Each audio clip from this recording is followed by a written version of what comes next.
So I've created a new PSN account with the objective to platinum trophy games on the hardest difficulty. Starting off this journey, we have a classic Farcry 3. It is one of the best games in the Farcry series, and I really felt like playing a game with guns, so it will be platinum number 1. We have 44 trophies to collect with an estimated 20 hours to complete and only 3 out of 10 difficulty. Obviously that's too easy, so we'll be playing this game on the hardest difficulty, Master, which made me actually try to avoid enemies at all costs, and the mosquitoes. To get our first trophy, First Blood, we must escape from the pirates and survive. This guy Bas has captured us, and after a little dialogue officially confirming this man is insane, our brother Grant with his military background helps us to the exit by sneaking past the guards. We are playing as Jason Brody, who has been captured on an island along with his 6 friends. Oh no! Along with his 5 friends, and we must find them and escape the island. For now though, we escape the prison camp, getting our first kill along the way and the trophy. A man named Dennis saves us from our rough escape and shows us around for a mini tutorial. This includes your regular bell towers which open up the map, collecting leaves for medicine, and liberating outposts for fast travel. 3 of the trophies in this game are side quests done on the bulletin board. Trust me, this guy with the Kiwi accent likes to remind you after every outpost you liberate. Can you help out with the items on the bulletin board? Okay. The first one is Bagged and Tagged, for completing a part of the Hunter quest. Pretty simple, all I had to do was grab a shotgun and eliminate these annoying dogs. Next is in Cold Blood, for just eliminating a special person with a knife. I may not have read the knife part because I definitely did not kill this man on the first attempt with a knife. So the next attempt, I just singled him out and took a death for the trophy. Last of the 3 is the Supply Drop quest, which gets you road trip. All this required was a nice casual stroll through the jungle to deliver a package. This wasn't good enough for me, so I went off to do a race completely unrelated to the trophy list, but my game crashed. So I took that as an indicator to do my job and get trophies again. I noticed in the trophy list that I had to kill someone with a bow from 70 meters away, so I purchased a bow and headed towards an outpost. But I forgot to get arrows for the thing. Which means I only had 1 attempt at this, otherwise I'd be left with no weapon to take out the outpost. Thankfully, because I can read the numbers on my scope, I was able to eliminate this man from this life. I was able to complete the same outpost without raising an alarm, but the dog found me, and it was at this point I started to develop a hatred for the dogs in this game. Surprise, The XP from this outpost meant I could level up my skill tree for the 5th time, which rewards you with the Inked Up trophy. With this, I had somehow managed to get 3 trophies in 1 outpost. Clearly having the game crash put me in my place. That's what I'm saying. I went to go do another part of the Hunter quest and had to track down 5 deers with a sniper. I got to deer number 5 and could not find this thing at all. I almost was convinced that this deer didn't exist until after going around the whole search area a couple times, I found this. Oh my god, bro. He must have been a mountain deer. At this point, I was still trying to open up the map and fast travel to be on track with the story mission locations, and as a result, got the Rebel with the Cause trophy for liberating 3 outposts. I was starting to rack up a lot of money from these side quests and outposts, so I looked at the guide to find there was a trophy for buying all attachments and paint jobs for a gun called Aftermarket Junkie. So I just spent it all on this pistol that had no attachments and only 6 paint jobs. I thought I would try and do the improper use trophy for killing an enemy with a repair tool, but I couldn't find anyone and just ended up walking around aimlessly looking for enemies and completing an entire story mission holding this thing. Anyways, this doctor has found one of our friends, but she is sick. Must have been a mosquito with malaria. He needs more shrooms to keep her alive, so we venture off to a cave with our trusty metal stick. We have a trippy journey because all Far Cry games love making the main character get high at some point and find the blue mushroom for the magic mushroom trophy.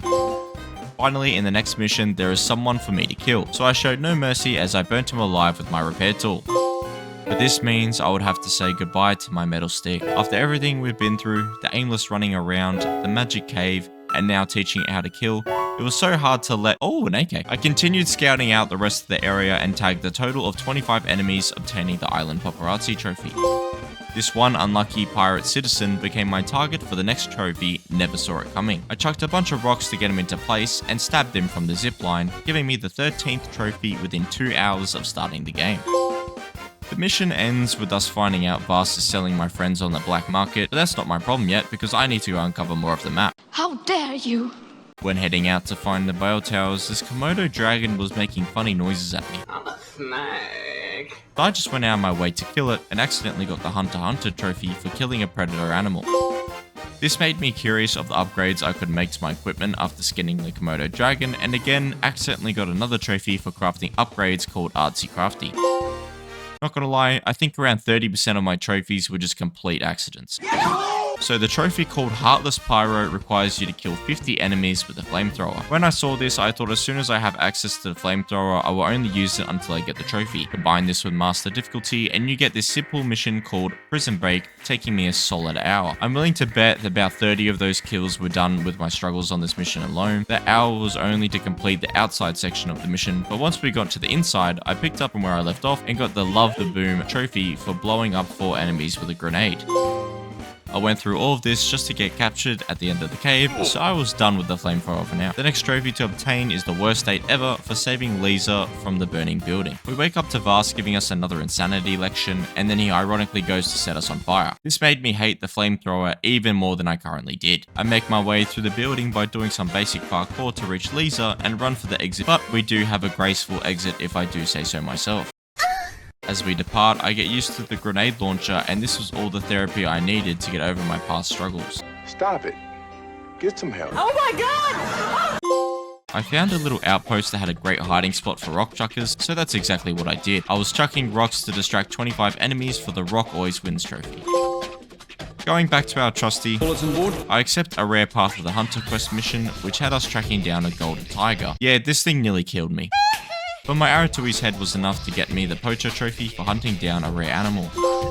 Watching back this footage, I had absolutely no idea why I hunted down this buffalo. I clearly had an outpost set as my waypoint, but must have been on a hunting high after the tiger as I killed the innocent buffalo that wasn't even in my way. It just so happens that he was my 50th entry in my journal for the Jungle Journal trophy. As I'm still going for this pyro trophy by taking out enemies with a flamethrower, I kept needing to purchase more fuel after every outpost. I found out that I spent around 1500 to 2k on the flamethrower fuel, and I still managed to get 6 other trophies before my intended one. Hey, bro, come on now, dog. Come on, man. The final figure added to 5k spent in the shop, which means I'm given the money to burn trophy. To make this game more balanced to me as a trophy hunter, I ensured to play the game similar to how it was intended. This means along the way of the main story, I reveal relevant areas and pick up collectibles that are nearby. Also, I can't just really finish the story and not have any of the map revealed. That's the definition of insanity. Are you sure about that? Unbelievably, however, after hours of using the flamethrower, I finally get the Heartless Pyro trophy. I never want to see this weapon again. Our actions during the story has managed to impress Mr. Dennis enough for him to bring us to the Ruckyard leader, Citra. She is also Vast's sister, so I'm expecting to see some more crazy things happen. And that's exactly right, as we voluntarily drink poison and see a vision of the guy in the white suit and a knife, which has become the center point of the story. This was apparently an initiation process as described by the trophy we got afterwards. Now, I struggle to believe everyone in this temple underwent this process, but this man here, I don't think he ever left his initiation trip. What do you mean by that? I tracked down the man in the white suit named Willis and find out he's an American agent. It was great to finally feel comfort knowing he wasn't crazy and just a regular Nah, I hate this guy. He gives me, of all weapons, a flamethrower, and tasks us to burn up Hoyt's drug fields. Hoyt, by the way, is in charge of everything on the second island. So for now, we burn up his fields to get his attention. At this point, I was nearly halfway through the game, so it wasn't too much of a surprise when I got full bars for liberating 9 out of the 18 bell towers. Continuing the story, Willis tells us about a man who has information about another friend of ours, Oliver. I went to protect the guy, but he kept standing in these stupid mines. I got a hint telling me to slow down, but even when I did that, they sounded like they weren't near me and would still blow me up. So I think I might be half deaf and ignorant to using eyesight. Eventually, I'm able to protect him whilst he finds the information we need and sends it off to Willis to decrypt so we can locate Oliver. He decrypts the info and now we're off to go save our friend. But I don't think he wanted to be saved because he kept running on the wrong side of the railing, getting stuck in front of the enemies and shot to death. In the time he didn't get stuck, I just couldn't shoot. I don't know what came over me, but my entire ability to use a controller to aim a sniper just went out the window. I started questioning if maybe I was the problem, but no. After a few tries, we protected him long enough to escape and reunite him with our saved friends with the hands off my stoner trophy. Just before heading out to open up more of the map, I crafted my 25th syringe, getting me the needle exchange trophy. Willis gives us a lead on one of our lost friends and tells us to meet with an Aussie bloke named Buck. I thought, wow, which Australian actor could have... Oh, he's Irish. Well, good job, mate. He wants the special knife we saw in our initiation trip in exchange for our friend that is probably being tortured by this man.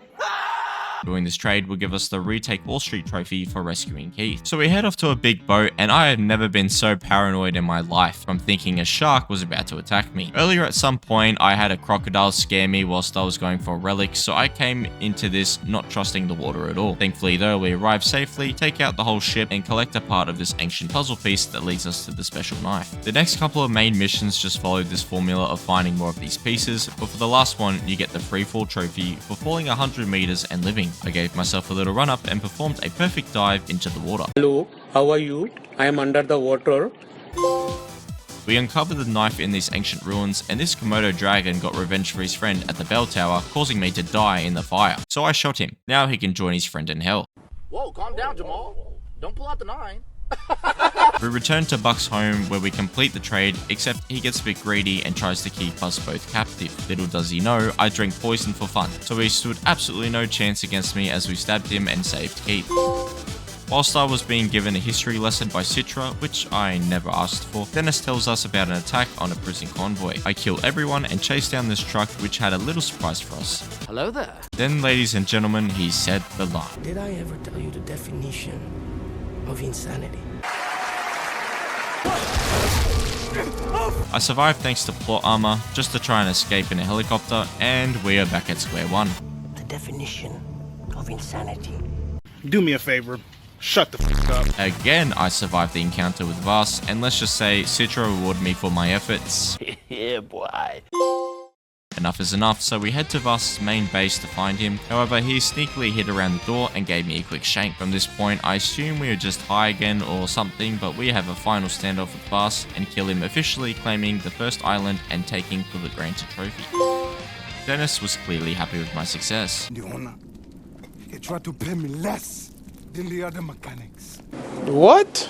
Hoyt apparently killed our little brother, so now we must get revenge. So the first logical course of action to do is to make our girlfriend cry. We race off to catch a flight with Willis to get onto the second island, and as we jump out of the plane, we use the wingsuit for the very first time, which also gives us the higher than the kite trophy.